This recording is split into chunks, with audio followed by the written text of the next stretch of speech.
जय झूलेलाल। मुंहिंजे चैनल सिंध समाज ते तव्हां सभिनि जो स्वागत आहे। अॼु मां तव्हांखे पुरुषोत्तम मास कथा जे दर्शन 27 ऐं 28 जी कथा तव्हां सां शेयर कंदसि। हिन खां पहिरीं पाण 26 अध्याय ताईं कथा ॿुधी चुका आहियूं। हींअर पंहिंजी कथा हली पई बांदर जे जनम जी।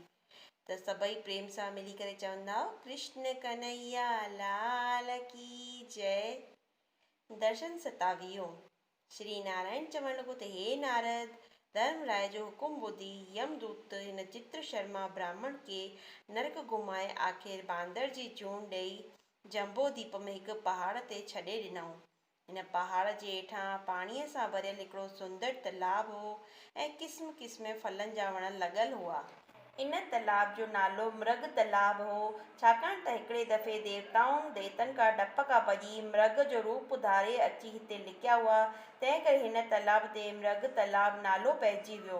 हिन पहाड़ ते ही ब्राह्मण बि बांदर जी जूण में रहण लॻो, पर पूर्व जन्म जे कर्मनि करे हिन जे मुख में वात जी बीमारी अची थी, यानी वात में अची फट निकितसि, जंहिं करे कुझु बि खाई पी सघे न पियो ऐं पाणी बि न पी पियो सघे। अहिड़ी तरह रहंदे जॾहिं पुरुषोत्तम महीनो आयो, तॾहिं बि हिन सॼे महीने में न अन्न वरितो ऐं न जल।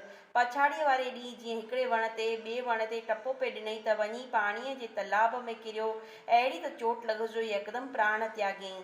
पुरुषोत्तम महीने में नर आहार ऐं निर्जल रहण करे अंत समय में तालाब जो पवित्र जल में सनानु करण करे सभिनि पापनि खां छुटी वियो ऐं पार्कत खेसि वेमान में चाढ़े गोलोक में वठी विया। हिते असांजी दर्शन 27 जी कथा समाप्त थी।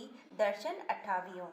नारद चवण लॻो त हे भॻवान, चित्रशर्मा ब्राह्मण की हीअ पदवी कहिड़े पुण्य करे प्राप्त थी ऐं असुल में हू केरु हो? भॻवान चवण लॻो त हे नारद, हिकिड़े देश में चित्रकुंडल नाले हिकिड़ो वैश्य रहंदो हो। संदसि स्त्रीअ जो नालो तारिका हो। जॾहिं पुरुषोत्तम महीनो आयो तॾहिं हिननि ॿिन्ही इहो व्रत रखियो ऐं समाप्तीअ वारे ॾींहुं व्रत छोड़ण वक़्तु ब्राह्मण खे घुरायईं।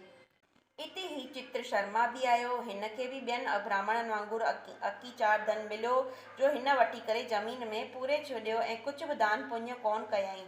पर हिन जो पुरुषोत्तम जो उद्यापन जो दर्शन कयो हो, तंहिं मृग तीर्थ स्थान ते बांदर जो जनम मिलयसि। हे भाई, जेके जीव अणॼाणीअ में पुरुषोत्तम जो पूॼा पाठ जो दर्शन कनि था, तिन खे बि एतिरो ई फल मिले थो त जेके जीव विधीअ सां इहो व्रत साधींदा हूंदा, तिन खे त अलाए जे केतिरो फल मिलंदो हूंदो, जंहिं जी महिमा चवण ऐं लिखण खां ॿाहिरि आहे। ही सभु पुरुषोत्तम मास जो प्रताप आहे, जो चित्र शर्मा ब्राह्मण बांदर जी जूण मां छुटी गोलोक खे वञी प्राप्त थियो। त इते असांजो दर्शन 28 समाप्त थियो। तव्हांखे हीअ कथा कीअं लॻी, कमेंट बॉक्स में कमेंट करे ज़रूरु ॿुधाईंदा। हिकु लाइक ज़रूरु कंदा, लाइक बिल्कुलु फ्री आहे। चैनल ते पहिरियों बार आया हुजो त चैनल खे सब्सक्राइब कंदा, जंहिंखां तव्हांखे मुंहिंजे वीडियो जो नोटिफिकेशन सभिनि खां पहिरीं मिले।